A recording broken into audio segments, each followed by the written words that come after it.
নমস্কার, আমি তাপসী। তাপসী রান্নাঘরে সকলকে অনেক স্বাগত জানাই। চলে এসেছি আবার একটি সম্পূর্ণ নতুন রেসিপিতে।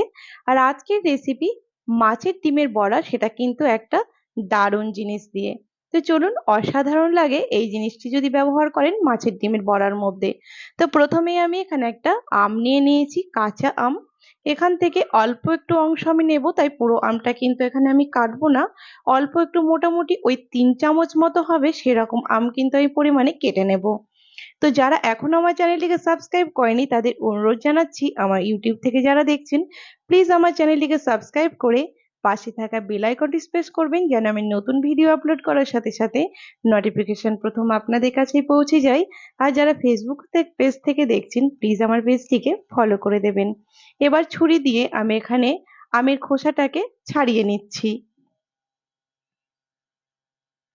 আর আজকে যে মাছের ডিমের বড়াটা আপনাদের সামনে আমি করে দেখাবো, অনেকেই হয়তো মাছের ডিমের বড়া খেয়েছেন, কিন্তু এইরকম ভাবে আশা করি অনেকেই মাছের ডিমের বড়াটা এখনো খাননি। তো এখানে দেখুন, একটা গ্রেটার নিয়েছি, গ্রেটার দিয়ে আমটাকে আমি ভালো করে গ্রেট করে নেব। আমি একটু যেই সাইডটা মানে ছোট, সেই সাইডটা দিয়েই করছি, আপনারা যে কোনো একটা সাইড দিয়ে করতে পারেন, অসুবিধে নেই। দেখুন, আমটা একদম গ্রেট করা হয়ে গেছে। এবার একটা পাত্রের মধ্যে আমি গ্রেট করা আমটাও উঠিয়ে নেব। আর এই পাত্রের মধ্যে আমি মাছের ডিমটা নিয়ে নেব, তাতে কিন্তু কোনো অসুবিধা নেই। দেখুন, মাছের ডিমটাও নিয়েছি। কালারটা দেখেই বুঝতে পারছেন, এটা কিন্তু যেহেতু ফ্রিজে রাখা ছিল তার জন্য কালারটা চেঞ্জ হয়ে গেছে। 200 গ্রাম মাছের ডিমের জন্য এখানে আমি দিয়েছি বড় সাইজের একটা কুচনো পেঁয়াজ। আমি দুটো কাঁচা লঙ্কা দিয়েছি। আপনাদের যদি বাচ্চারা না খেতে পারে সেক্ষেত্রে কিন্তু লঙ্কাটা কম দেবেন। আর আপনাদেরকে প্রথমেই বলেছি যে আমি একটু অন্যরকম ভাবে আজকে মাছের ডিমের বড়াটা বানাবো। তো সেটাই, যে আমটা আমি গ্রেট করে রেখেছিলাম মোটামুটি 3 চামচ আমি এখানে দিয়ে দিয়েছি, 1.5 চামচ মতো দিয়েছি ধনেপাতা। আর এখানে দেখুন পরিমাণ মতো দিয়ে দিচ্ছি হলুদ। কি যে অসাধারণ লাগে খেতে, একবার না যদি এরকম ভাবে বানিয়ে খান তাহলে বুঝতেও পারবেন না। একটু ফ্লেভারটা সুন্দর করার জন্য কালো জিরে দিয়েছি, আপনারা নাও দিতে পারেন, নাহলে কিন্তু স্কিপ করতে পারেন। এবার দিয়ে দিচ্ছি এখানে পরিমাণ মতো নুন। তবে একবার এইরকম ভাবে কাঁচা আম দিয়ে মাছের ডিমের বড়া খেয়ে দেখবেন, অসাধারণ লাগে দুপুরে ডাল ভাতের সঙ্গে, বা এমনি শুধু মুখেও খেতে কিন্তু অসাধারণ লাগে এই মাছের ডিমের বড়া। এইবার আমি দিয়ে দিলাম এখানে 2 চামচ মতো বেসন। এবার ভালো করে মাখিয়ে নিচ্ছি।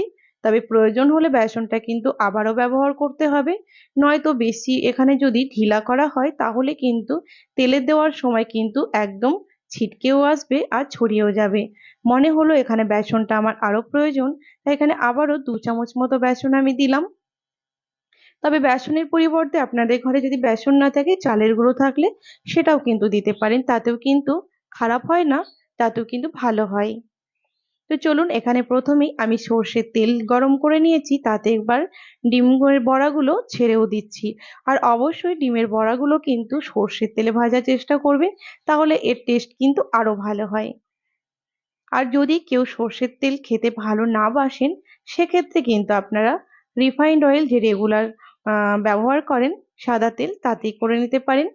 এবার দেখুন, লো টু মিডিয়াম আছে মোটামুটি ওই মিনিট 5-6 ধরে একদম খুব সুন্দর করে ভেজে নিয়েছি এপিট ওপিট করে। আর এটা জোর জোর আঁচে ভাজার প্রয়োজন নেই, কারণ জোর আঁচে ভাজলে মাছের ডিমের ভেতরগুলো কিন্তু কাঁচাই রয়ে যায়, আর ওপরের গুলো কিন্তু কালার হয়ে যায়, তাহলে কিন্তু খেতে ভালোই লাগবে না। দেখুন, একদম মাছের ডিমের বড়া আমার রেডি হয়ে গেছে, আর খেতে অসাধারণ লাগে, একদম মুচমুচে। আমার রেসিপি যদি আপনাদের ভালো লেগে থাকে তাহলে কিন্তু লাইক শেয়ার করতে ভুলবেন না। কমেন্টে কিন্তু আমাকে অবশ্যই জানাবেন এই মাছের ডিমের বড়া রেসিপি আপনাদের কেমন লেগেছে। ভালো লাগলে কিন্তু আপনারাও বাড়িতে এরকম ভাবে বানিয়ে সেটাও আমাকে জানাবেন। তো আজকের রেসিপি এই পর্যন্ত ছিল, দেখা হবে আবার একটা নতুন এপিসোডে। ভালো থাকবেন, সুস্থ থাকবেন, ধন্যবাদ।